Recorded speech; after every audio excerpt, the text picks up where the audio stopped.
Hello friends, मैं प्रियंका आर्य आप सबका आपके अपने चैनल लेट्स स्टार्ट स्टडी में बहुत बहुत स्वागत करती हूँ। आज मैं आप सबके लिए सीटेट एग्जाम के लिए मैथ पैडोलॉजी की क्लास लेके आई हूँ। चलिए आज का अध्ययन करते हैं। हमने मैथ पैडोलॉजी के अंदर जो टॉपिक थी मैंने आपको सिलेबस भी समझाया था। उसके अंतर्गत हमने गणित की प्रकृति चैप्टर कंप्लीट कर चुके हैं। गणित का पाठ्यक्रम में स्थान चैप्टर कंप्लीट कर चुके हैं। आज हम पढ़ेंगे गणित की भाषा के बारे में। अगर अभी तक आपने दोनों चैप्टर नहीं देखे तो हमारे चैनल की प्लेलिस्ट बनी हुई, वहाँ जाकर इनके देख के तथा नोट्स बना लीजिए, क्योंकि मैथ पैडोलॉजी 15 नंबर के आपके पैडोलॉजी से क्वेश्चन आते हैं तथा 15 नंबर के आपके मैथ से क्वेश्चन आते हैं। तो पैडोलॉजी के 15 नंबर के क्वेश्चन आप अगर थोड़े से भी सही से पढ़ लेंगे तो आप पैडोलॉजी के सारे क्वेश्चन बहुत ईजिली सॉल्व कर सकते हैं। चलिए आज हमारा थर्ड चैप्टर जो है गणित की भाषा का अध्ययन करते हैं। तो हम सबसे पहले पढ़ते हैं गणित की भाषा होती क्या है। गणित क्या है ये आपने पहले पढ़ा था। गणित की प्रकृति कैसी होती, तार्किक होती है, आपने पहले की वीडियो में पढ़ा था। हम पढ़ते हैं गणित की भाषा। तो गणित की क्या अपनी एक भाषा है, जैसे मैंने आपको बताया था कि गणित की क्या है, एक अपनी भाषा है जिसको सीखने के लिए क्या करना चाहिए, हमें किसी दूसरे भाषा की आवश्यकता ही नहीं पड़ती। हम गणित की भाषा को उसी के द्वारा सीख सकते हैं। गणित की भाषा को हम क्या करते हैं, विभिन्न चिन्हों नियमों के द्वारा समझाया जाता है। जिससे क्या होता है, मैंने आपको समझाया था कि हिंदी में अगर हम 2+2 लिखते हैं तो 4 होता है। हिंदी में अगर 2+2 4 होता है, और कोई बच्चा पंजाबी में भी पढ़ते हैं वो भी 2+2 4 ही लिखेगा, या किसी और लैंग्वेज में फ्रेंच है, जापानी, अगर वो मैथ का सॉल्व कर रहा है क्वेश्चन तो उसमें 2+2 हमेशा 4 ही होगा, क्योंकि गणित की एक अपनी भाषा है जो सार्वभौमिक है, मतलब पूरे वर्ल्ड में वही चलती है गणित की। और गणित की भाषा क्या होती है, सामान्य भाषा के रूप में ही कार्य करती है। अर्थात गणित को पढ़ने में किसी अतिरिक्त भाषा की आवश्यकता नहीं होती।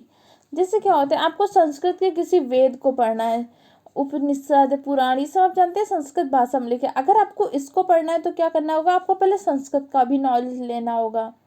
अब आप जैसे हिंदी आपको आती है तो आपको हिंदी आती है तो आप संस्कृत पूरी तो नहीं पढ़ सकते, क्योंकि अगर आपको उसको पढ़ना है तो आप उसका नॉलेज लेना होगा। लेकिन मैथ के साथ ऐसा नहीं होता। अगर मैथ आपको पढ़नी है तो हिंदी के नॉलेज से भी आप मैथ पढ़ सकते हैं। इंग्लिश को आपका नॉलेज है, उसके बच्चे भी, इंग्लिश मीडियम के बच्चे भी इजीली मैथ को सॉल्व करते हैं, क्योंकि मैथ की अपनी खुद की एक भाषा है। उसमें जोड़ने घटाने गुणा भाग ये बाकी सारे जो होते हैं उसका सबका एक अलग पैटर्न है, उसी को सीख के आप आराम से सीख सकते हैं। और गणित की जो भाषा होती है हमें मदद क्यों करती है, गणित की भाषा क्या करती है, गणितीय संकल्पनाओं को समझाने में सहायक है। अब हमारी जो गणितीय संकल्पनाएं होती हैं उनको हम किसके द्वारा समझते हैं, गणित की भाषा के तो द्वारा समझते हैं। चलिए हम पढ़ते हैं गणित के अंग। ये आपसे पूछ सकते हैं कि गणित के कितने अंग होते हैं। तो गणित के क्या मुख्यतः 5 अंग होते हैं। पहला आपका क्या होता है, पद, फिर प्रत्यय, सूत्र, सिद्धांत, चिन्ह। कई बार क्या होता है आपको सीक्वेंस में भी लगाने को दे सकता है, तो आपका सीक्वेंस भी यही है। पहले पद होता है, फिर प्रत्यय होता है, फिर सूत्र, फिर सिद्धांत, फिर चिन्ह। ये आपका सीक्वेंस भी है गणित के अंग का। तो अगर कभी आपसे पूछता है तो यही सीक्वेंस याद रखना, पद, प्रत्यय, सूत्र, सिद्धांत तथा चिन्ह। ये क्या होते हैं, गणित के अंग। गणित के कुल कितने अंग होते हैं, तो 5 होते हैं। इसके अलावा आपसे कभी पूछ सकते हैं गणित की संक्रियाएं। तो गणित की मुख्यतः 4 संक्रियाएं होती है। कितनी, 4। पहले कौन सी होती है, जोड़ना, फिर आपकी क्या होती है, घटाना, फिर क्या होती है आपकी संक्रिया, गुणा तथा भाग। ये क्या होती है, गणित की मुख्यतः 4 संक्रियाएं होती हैं। क्योंकि आप सब जानते हैं आप किसी भी लेवल तक, चाहे प्राइमरी में स्टार्ट करें या जाके हाई लेवल में मैथ पढ़ती हैं, तो गणित के क्वेश्चन को सॉल्व करने के लिए यही आप 4 संक्रियाएं मूल रूप से करते हैं। जोड़ना, घटाना, गुणा, भाग, डिवाइड, मल्टीप्लाई, एड, सब्ट्रैक्शन। यही चारों तो आप करते रहते हैं मैथ के क्वेश्चन सॉल्व करने। यहाँ तक क्या एसएससी कंपटीशन लेवल में भी आके करेंगे। आप मान लीजिए अपने सीटेट के एग्जाम में भी कोई भी सवाल होता है उसमें यही चारों संक्रियाओं का तो उपयोग करते हैं। आप परसेंटेज करेंगे तो उसमें भी यही सबका यूज होता है। यही के 4 जो होती है गणित की मूल संक्रिया होती है, इन्हीं के द्वारा हम हर क्वेश्चन को सॉल्व करते हैं। अब जैसे पहले क्या होती है, जोड़ना। तो जोड़ना संक्रिया को क्या करना है, बच्चों को रुचिकर सिखाने के लिए आपको एक्टिविटी, जैसे आपके एनसीईआरटी के बुक में ये इमेज दी हुई है कि आपको बच्चों को ऐसे सिखाने कि 2 गाय थी, इसमें एक और गाय जोड़ दी तो कितनी हो गई, कुल 3 गाय होगी। क्योंकि बच्चों का क्या होता है इस टाइम पे अमूर्त चिंतन की योग्यता नहीं होती। जैसे मैंने आपसे बोल दूं कि 5+5+5 5 का क्यूब कितना होता है, इनको ऐड करके बताइए, तो आप बता लेंगे, क्योंकि आपके अंदर क्या अमूर्त चिंतन की योग्यता है। लेकिन बच्चों के अंदर अमूर्त चिंतन की योग्यता नहीं होती। उन्हें हर चीज़ को क्या करना है, मूर्त चीज़ों के द्वारा समझाना है। मूर्त क्या होता है, जो उसके सामने उपस्थित हो, जिससे वो जानता हो, जिसे वो देख सकता है, वो उसके लिए क्या होती है, मूर्त चीज़ें होती हैं। क्योंकि आप सब जानते हैं विजुअलाइजेशन मेमोरी क्या होती है, सबसे अच्छी होती है, चित्रात्मक स्मृति सबसे अच्छी होती है। ये स्मृति हर उम्र के बच्चों के, हर उम्र के लोगों के लिए, चाहे बच्चे हों या कोई भी हो। जैसे आप सबको, इसलिए मैं क्या करती हूँ, हर पीडीएफ में क्या करती हूँ, कुछ इमेज लगा के समझाती हूँ, क्योंकि जब आप उसे देख लेते हैं तो आपको माइंड में ज़्यादा चीज़ें समझ में आ जाती हैं, याद ज़्यादा टाइम तक रहती है। क्योंकि कैसे, जैसे हम क्या मूवी वगैरह देख लेते हैं तो हमें वो याद रहती है उसकी स्टोरी, जबकि हम याद नहीं करते। फिर भी कोई हमसे 5-6 महीने बाद भी पूछेगा तो हम तुरंत उसकी स्टोरी बता लेते हैं, क्योंकि वहाँ पे क्या होता है, विजुअलाइजेशन मेमोरी पे काम करता है। क्योंकि आप सिर्फ चित्रों को देखते हो, उसके माइंड में बैठती जाती है स्टोरी। इसलिए आपको हमेशा पढ़ने में भी क्या करना है, कोई भी थ्योरी पढ़े उसको चित्रों, इमेज बना के पढ़ने की कोशिश करें। उससे क्या होगा, वो इमेज आपके माइंड में बैठ जाएगी।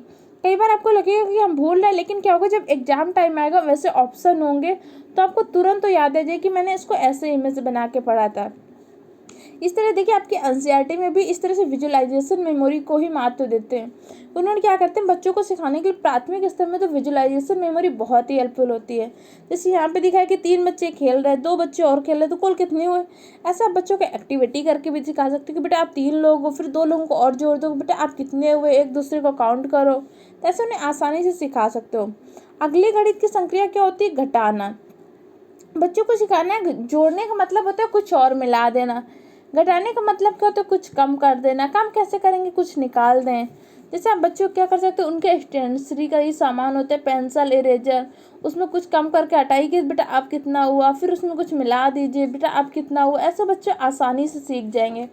उन्हें आप क्या होगा, जो साकार वस्तु उनके साथ जोड़ के सिखाइए तो आसानी से सीख जाएंगे। जैसे ये इमेज दी हुई, इसमें कह रहा है इसके पास 5 फूल थे, इसने फिर 2 निकाल के अपने फ्रेंड को दे दिए, तो बताइए कितने बचे उसके पास, तो कितने बचे, 3 बचे। इस तरह से बच्चों को आपको सिखाने का प्रयास करना है। और हमेशा जब भी सिखाए तो हमें क्या करना है, विजुअलाइजेशन मेमोरी का प्रयोग करना है। अगली संक्रिया क्या होती है, गुणा। गुणा भी कैसे करना है, कितने गुना हो गया, कितने कम हो गए। जैसे आपकी इमेज दी हुई है कि एक ट्री टाइप का बना हुआ, उसमें 10 लिखा है, कितने मल्टीप्लाई कैसे होगा, इसका मल्टीप्लाई कैसे होगा। इन सब चीज़ों को बच्चों का इमेज के थ्रू समझाने का प्रयास करना है। और अगली हमारी संक्रिया क्या होती है, भाग। तो अगर आपसे पूछता है गणित की मूल संक्रिया कितनी होती है, तो गणित की मूल संक्रिया 4 होती हैं, जोड़ना, घटाना, गुणा व भाग।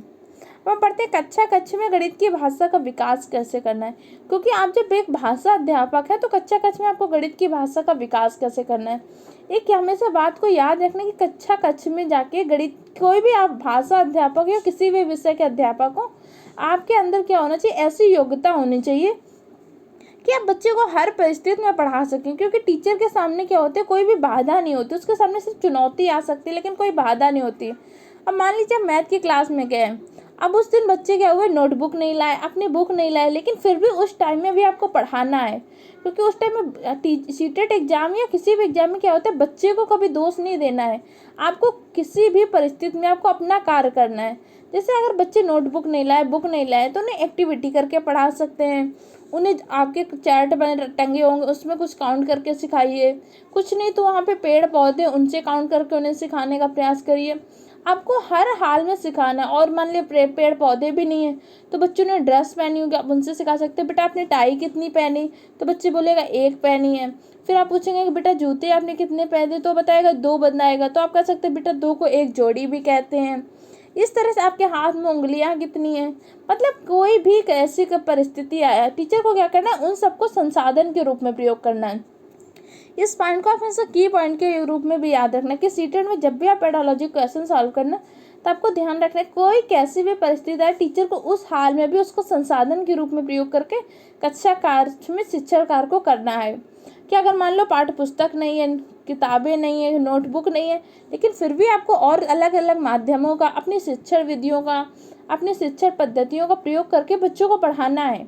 आप अगर मान लीजिए बच्चे के पास किताब नहीं है तो उसके शरीर के अंगों के द्वारा उसको सिखाइए, कि उसको काउंटिंग में सिखा सकते हैं। उसी टाइम में अगर आप हिंदी के टीचर हैं, हिंदी में भाषा पढ़ा रहे हैं, तो उसको हिंदी से सब सिखाइए। इंग्लिश लैंग्वेज में है तो आप उसको इंग्लिश के बताइए कि बेटा और इसको क्या कहते हैं, हैंड को क्या कहते हैं, फिंगर क्या कहते हैं, फिर उनके स्पेलिंग ऐसे समझा सकते हैं। मतलब किसी भी स्थिति में आपको पढ़ाना है कक्षा कार्य में जाके। अब हम पढ़ते हैं कक्षा कक्ष में गणित की भाषा का विकास। गणित की भाषा के विकास करने की एक मशहूर लेखिका थी पैमेला लाइबैक ने। इन्होंने अपनी पुस्तक है हाउ टू टीच मैथमेटिक्स में इलिप्टिक सीक्वेंस का वर्णन किया कि इसका प्रयोग करके आप कक्षा कक्ष में गणित की भाषा का आसानी से विकास करते हैं। हम चलते हैं इलिप्स का सीक्वेंस पढ़ लेते हैं। ई का तात्पर्य उन्होंने बताया एक्सपीरियंस। उसे क्या करना है, एक्सपीरियंस विद फिजिकल ऑब्जेक्ट, जो भी उसके सामने फिजिकल ऑब्जेक्ट है, जो उसके लिए मूर्त चीज़ें, उसके द्वारा उसको अनुभव के द्वारा सिखाएंगे तो बालक अच्छे से सीख पाएगा। जैसे क्या होता है, बच्चे ने बहुत सारी चीज़ें देखी होंगी, जैसे आपके एनसीईआरटी में बहुत सारे पत्ते ही देखे होंगे, हो सकता है प्राइमरी में बच्चे होते हैं उसके परिवेश में से पत्ते पेड़ बहुत देखे होंगे, उसके स्टेशनरी का सामान, उसके ड्रेस, उसके बॉडी ऑर्गन, इसके द्वारा सिखाइए कि बेटा ये देखो, जैसे पत्ते इसमें दिखाएंगे कि बेटा इन्हें काउंट करो कितने होते हैं। फिर उनसे ऐसे भी नहीं सीख पा रहा तो उसके पास जाइए, उनकी ड्रेस, उनके टाई बेल्ट, आई कार्ड, उनके शू, इनके द्वारा सिखाने का प्रयास करना है, क्योंकि जो चीज़ें उसने देखी उससे वो जल्दी सीखने का प्रयास करेगा। अब मान लिया अगर बच्चे ऐसे भी नहीं सीख पा रहा है तो अब उससे पूछना, बेटा आपके घर में कितने लोग हैं, तो बताएगा मम्मी हैं, पापा हैं, दीदी, भैया, ऐसे बताएगा। तो आप पूछेंगे बेटा कितने लोग हुए, तो ऐसे धीरे धीरे उसको क्या करना, जिस लेवल से ना सीख पाए उसके नीचे लेवल में जाकर उसको सिखाने का प्रयास करना है। और उसको क्या करना है, मूर्त वस्तुओं के साथ अमूर्त संकल्पनाओं को जोड़ने। जैसे उसके साथ जोड़ना क्या होगा, जोड़ना उसके लिए अमूर्त संकल्पना है, लेकिन उसके लिए मूर्त संकल्पना क्या है कि उसके घर, मूर्त संकल्पना है कि उसके घर में कितने लोग हैं, 6 लोग हैं। तो आप कह सकते हैं बेटा 6 लोग कौन कौन, तो बताएगा मम्मी हैं, पापा हैं, दादी हैं, बाबा हैं, भैया हैं। तो उसको सिखाएगी बेटा पहले आप मम्मी हुई, फिर पापा हो गए तो कितने हो गए, 2, उसके बाद भैया आ गया 3, दादी आ गई 4। ऐसे क्या करें कि इतने लोग मिलते जा रहे तो क्या 6 जोड़ रहे हैं। फिर उसमें कम करके सिखाइए तो क्या होगा, घट रहे। फिर ऐसे गुना के बारे में सिखाइए। उसको क्या करना है, जो मूर्त वस्तुओं को सिर्फ अमूर्त संकल्पनाओं को मूर्त वस्तुओं से जोड़ जोड़ के सिखाएं। अब अगला एल का इन्होंने मतलब क्या बताया, language. Language that describe the experience, ऐसे भाषा का उपयोग करें जिसके चित्रात्मक अनुभव को भाषा के साथ जोड़ें। उसे ऐसे अनुभव दें, उसको भाषा से जोड़ने का प्रयास करें, चित्रों के द्वारा उसकी भाषा को जोड़ने का प्रयास करें। ये सब करना। जैसे आप कह सकते हैं आपका एक चार्ट है, ये चार्ट आपका किसी भी सब्जेक्ट का हो सकता है, इसका आप ईवीएस में भी प्रयोग कर सकते हैं, साइंस में भी चाहें तो प्रयोग कर सकते हैं। एक टीचर का एक गुण होता है कि वो किसी भी विषय वस्तु की सामग्री का भी किसी भी विषय वस्तु में प्रयोग कर सकते हैं। जैसे इसका मुख्यतः प्रयोग कर सकते हैं ईवीएस में पॉल्यूशन के लिए, लेकिन इसका आप मैथ में कैसे प्रयोग कर सकते हैं आपको बताएं। जैसे आपने इस चार्ट को दिखाया तो इसमें आप कह सकते हैं बच्चे आप काउंट करके बताओ कितनी कार दिख रही, तो ऐसे ऐसे बच्चे काउंट करके बताएंगे कि इतनी कार दिख रही, 5, 6, 7, 8, 9, 10। इस तरह से काउंटिंग भी सीख रहे हैं। फिर आप उनसे पूछ सकते हो कि बेटा कार में कितने पहिए होते हैं व्हीकल्स में, फिर बताएगा 4 होते हैं। फिर ऐसा आप ऑटो में पूछ सकते हैं बेटा कितने पहिए होते हैं, फिर पूछ सकते हैं टोटल इसमें कितने पहिए। इस तरह से बच्चे के अंदर क्या होगा, अमूर्त चीज़ों का विकास, संकल्पना का विकास करेंगे मूर्त के द्वारा। उसे दिखा दिखा के अमूर्त संकल्पना का विकास करने की, जो मूर्त चीज़ें वो देख सकता है उसके द्वारा वो आसानी से सीख जाएगा। अगला उन्होंने इलिप्स में पी का मतलब बताया था picture. Picture that represent the experience, चित्र प्रतीकों के माध्यम से उसको संकल्पना समझाएं। चित्रों का, प्रतीकों का प्रयोग करके उसको जब संकल्पना को समझाएंगे तो आसानी से सीख जाएगा। जैसे आप क्या कर रहे हैं, बच्चों को आयत समझाएंगे, वर्ग समझाएंगे, तो आपको क्या करना है, पहले इनका चित्र दिखाना है, इसके बाद इससे रिलेटेड चीज़ें दिखाइए। उसके बॉक्स में बहुत सारी ऐसी चीज़ें होंगी, जैसे उसकी इरेजर होगी, उसका बॉक्स होगा, ये सब क्या होंगे, आयत का शेप होंगे। उसके पास ऐसे बहुत सी चीज़ें होंगी जो क्या होंगी, स्क्वायर होंगी, कुछ उसके सर्कल की चीज़ें होंगी। तो इन सबको दिखाएंगे तो आसानी से सीख जाएगा। फिर उससे कहेंगे बेटा आप बॉल देखते हो घर में जिससे खेलते हो, कैसी होती है, तो वो तुरंत बताएगा गोल होती है। तो आप बताओ बेटा गोल को क्या कहते हैं, सर्कल कहते हैं। इस तरह से उसे सिखाने का प्रयास करना है। फिर क्या होता है, सिंबल। एस का मतलब उन्होंने बताया symbol, symbol that generalise the experience. फिर लास्ट में उसे ऐसे प्रतीक चिन्ह बताने जिससे अपने ज्ञान का स्थायित्व कर सके, सामान्यीकरण कर सके। जितना अभी तक आपने नियम सब सीखा इनका सामान्यीकरण कर सके। तो ऐसे उसे जब सारी चीज़ें सिखा सके, पहले उसको क्या करना है, मूर्त वस्तुओं के साथ जोड़ना है, फिर उसको चित्रों के द्वारा दिखाना है, फिर उसको समझाना है। जब ये तीनों चीज़ें हो जाए तब उसको सामान्यीकरण करना है। अब जैसे आप उसको वर्ग के बारे में बताएंगे, आयत के बारे में बताएंगे, तो क्या होगा, बच्चे को आसानी से सीख जाएगा। जैसे आप वर्ग में बताएंगे कि इसकी क्या होती है, चारों भुजाएं बराबर होती है, इसके आमने सामने की भुजा बराबर होती है, ऐसे समझाएंगे। और आपने इसके रिलेटेड चित्र भी दिखा दिया, आपने इससे रिलेटेड वस्तुएं भी समझा दी, उसके जोड़ के दिखा भी दी कि बेटा देखो आपके बॉक्स क्या होती है, सामने सामने की दोनों भुजाएं बराबर हैं, ये इधर इधर की साइड बराबर है। सर्कल में दिखा दी कि बेटा देखो आपकी बॉल ऐसी होती, और कोन में दिखा दिया कि बेटा देखो आपके बर्थडे की कैप ऐसी होती है। फिर इनके गुण बता दिए, तब वो आसानी से सीख जाएगा। हम बढ़ते हैं भाषा विकास में सोच। जैसे कोई भी भाषा विकास हो, गणित की हो या किसी भी सब्जेक्ट की, भाषा का विकास करना कैसे हो सकता है। जब तक बालक में सोचने की शक्ति नहीं होगी तब तक उसकी भाषा का विकास हो ही नहीं सकता। जब बालक सोचेगा, शब्द भंडार ग्रहण करेगा, उनका प्रयोग करेगा, तभी उसकी भाषा का विकास हो सकता है। इसलिए आपको क्या करना है, उसको चिंतन करने का पहले मौका देना है, उसको सोचने का मौका देना है, उससे ऐसे प्रश्न पूछने हैं, फिर उनके उत्तर लेना है, जिससे क्या करेगा, वो वाक्यों को बोलेगा, उसके शब्द भंडार में वृद्धि होगी, उसकी संप्रेषण कला का भी विकास होगा। तो चिंतन क्या होता है, मुख्यतः दो प्रकार का होता है। पहला होता है अभिसारी चिंतन, दूसरा होता है आपका अपसारी चिंतन। चलिए हम सबसे पहले पढ़ते हैं अभिसारी चिंतन। अभिसारी चिंतन के विकास हेतु हमें क्या करना है, बंद अंत वाले प्रश्न पूछने हैं। अब बंद अंत वाले प्रश्न क्या होते हैं, जिनका क्या हो उत्तर निश्चित होता है। जैसे आप उससे पूछेंगे बेटा 7 में 2 जोड़ने पे कितना होगा, तो आप चाहे पूरी क्लास के बच्चों से पूछिए तो आंसर यही मिलेगा कि 7 में 2 जोड़ने पे क्या होता है, 9 होता है। ये आपका कैसा हो गया, अभिसारी चिंतन हो गया। अब आज ऐसे पूछेंगे कि बेटा भारत की राजधानी क्या है, तो पूरी क्लास में बच्चों से आप पूछ लीजिए, पूरे स्कूल के बच्चों से पूछ लीजिए, तो आंसर आपका क्या एक ही आएगा, दिल्ली। अब पूछिए उत्तर प्रदेश की राजधानी क्या होती है, लखनऊ। ऐसे और बहुत सारे जिसका पता है, पूरी क्लास से पूरे स्कूल से भी पूछेंगे तो उत्तर एक ही है जो निश्चित होता है। वो कैसे होता है, अभिसारी चिंतन के प्रश्न। अब अगला होता है अपसारी चिंतन। अपसारी चिंतन से क्या होता है, तार्किक क्षमता का विकास होता है। इसमें क्या करते हैं, मुक्त अंत वाले प्रश्न पूछते हैं। अब आप जैसे बच्चे से पूछ सकते हैं कि बेटा 9 में क्या, 9 बनाने के लिए आपने क्या क्या जोड़ा है, तो आप पूछ सकते हैं। तो कोई बच्चा कहेगा 7 + 2 जोड़ने से 9 बना। उसी में कोई बच्चा बोलेगा कि 6 + 3 जोड़ने से 9 बना। तो कोई बोलेगा 5 + 4 जोड़ने से 9 बना है। तो उसी में क्या कोई बच्चा बोल देगा शायद 8 + 1 जोड़ने से 9 बना। कुछ बच्चे दूसरा कुछ बोल देंगे। मतलब हर बच्चे का हो सकता है उत्तर अलग अलग आए कि 9 कैसे जोड़ना। कोई बच्चा शायद हो सकता है कि 9 में 0 जोड़ने से 9 बना। तो ये सारे आंसर सही हैं, लेकिन क्या हो रहा है, हर बच्चे अपने चिंतन, अपनी तर्क क्षमता, अपने मानसिक बुद्धि के अनुसार बता रहा है। तो ये क्या हो गया, अपसारी चिंतन, क्योंकि हर बच्चे के आंसर क्या हो रहे हैं, अलग हो रहे हैं। आंसर सबके सही है कि 8 में 1 जोड़ने पे भी 9 होता है, 6 में 3 जोड़ने से भी 9 हो जाता है, 5 में 4 जोड़ने से 9 हो रहा है, 7 में 2 जोड़ने से क्या हो रहा है, 9 हो रहा है। लेकिन हर बच्चे क्या हो रहा है, उत्तर अलग आ रहा है। उसका मुक्त उत्तर वाले प्रश्न है। और जैसे ये आपके एनसीईआरटी में इमेज दी होगी, इस तरह से आप उसे डॉट डॉट बना के दे दीजिए। उससे कहिए बेटा अपने मनपसंद का कोई भी चित्र बनाइए इस डॉट को प्रयोग पूरा करते हुए। तो कुछ बच्चे क्या कर सकते हैं, इस डॉट को पूरा करते हुए जैसे ऐसे करके ट्राइंगल बना देंगे। तो कुछ बच्चे इसको क्या कर सकते हैं, स्क्वायर बनाएंगे। तो कुछ बच्चे ऐसे क्या करेंगे, आपको रेक्टेंगल बनाएंगे। ऐसे बहुत चीज़ें अलग अलग बच्चे कर सकते हैं ना।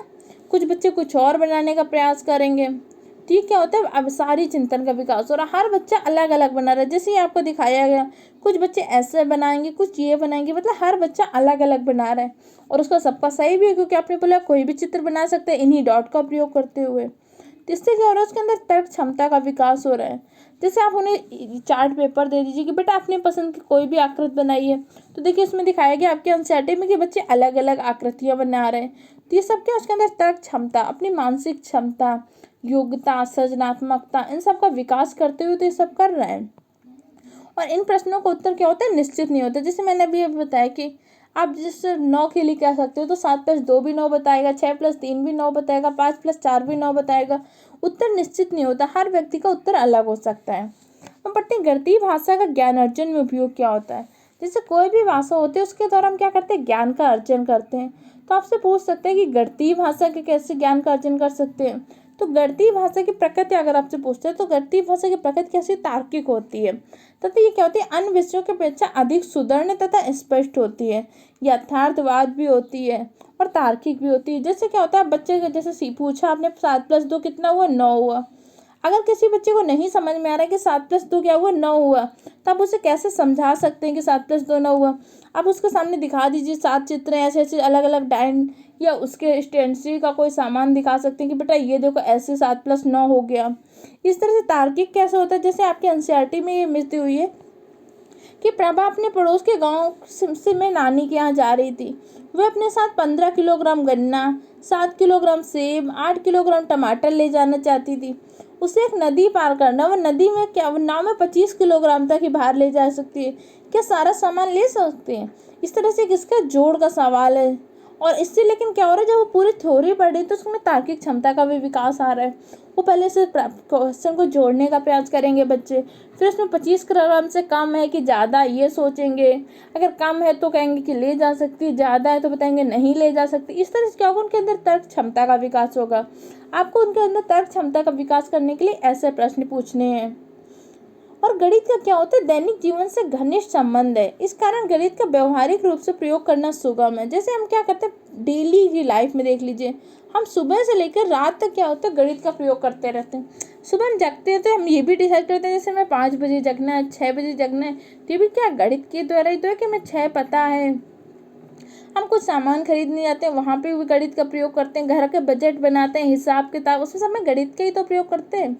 इस तरह से बालक का क्या करते हैं, गणित को व्यवहारिक रूप से प्रयोग करना सिखाए। उसको पैसे दीजिए कि बेटा 100 रुपये हैं, इसमें 50 मम्मी को दे दीजिए, 50 उसको दे दीजिए तथा इतने का सामान ले आओ, या ऐसे बहुत सी चीज़ें करवा सकते हैं जिससे बालक क्या हो गणित को आसानी से सीख सकता है।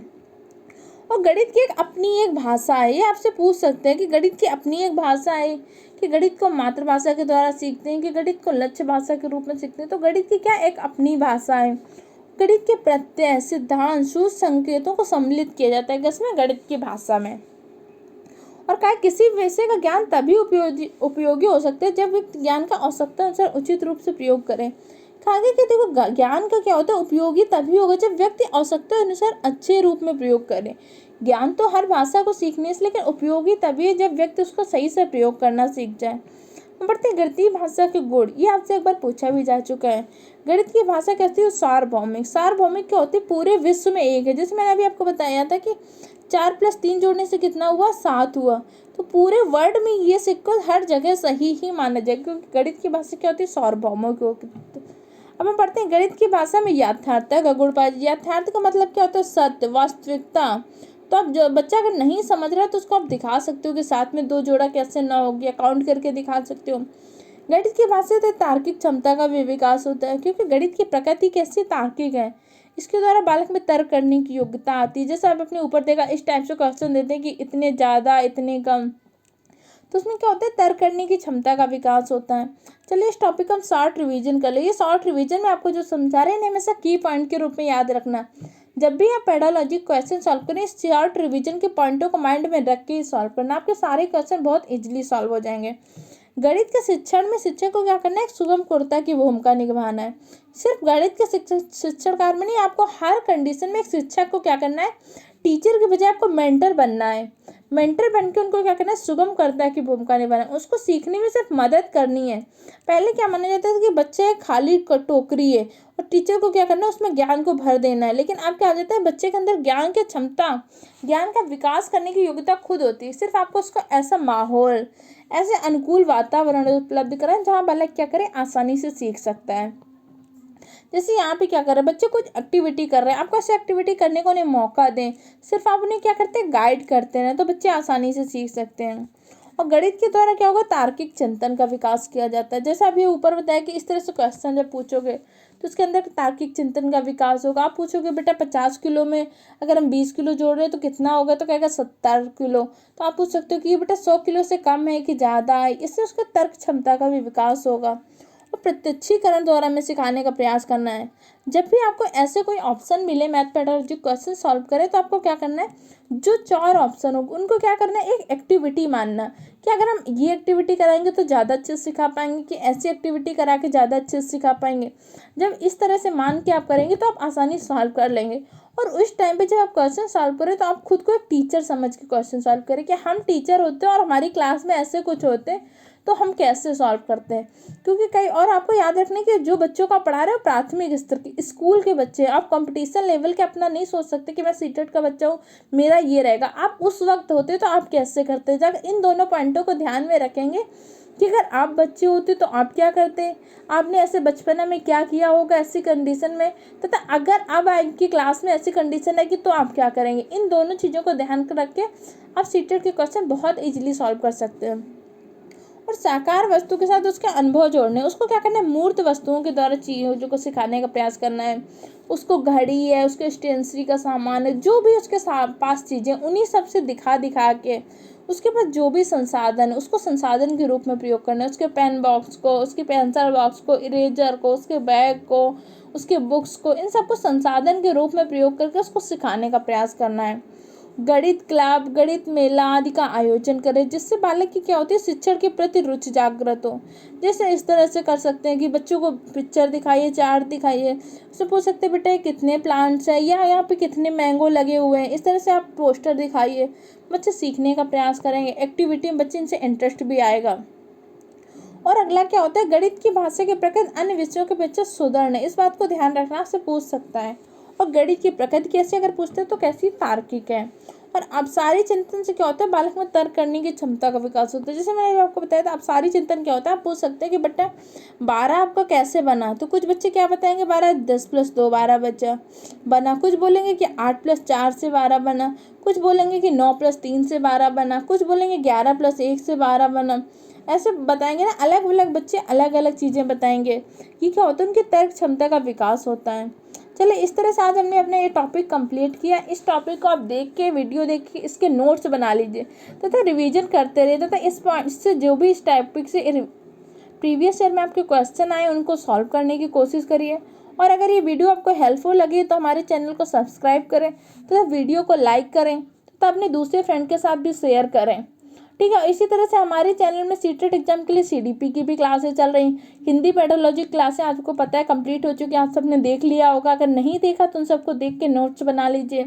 हमारे चैनल में ईवीएस की भी क्लासेस चल रही हैं और बहुत जल्दी ईवीएस पेडोलॉजी भी क्लास स्टार्ट होने वाली तथा इंग्लिश पेडोलॉजी की भी क्लासेस स्टार्ट होने वाली। तो आप इन सारी क्लासों को देखते रहिए तथा इनका नोट्स बना के रेगुलरली रिविजन जरूर करते रहिए, क्योंकि अगर आप रिवीजन नहीं करेंगे तो एग्जाम टाइम में आपके पास बहुत प्रेशर हो जाएगा रिवीजन करने का, और इससे क्या होगा, आपकी तैयारी थोड़ी सी शायद कम अच्छी हो। इसलिए आपको क्या करना है, रिवीजन अच्छे से करते रहना है, नोट्स बना लीजिए तथा आराम से प्रीवियस ईयर क्वेश्चन सॉल्व करते रहिए।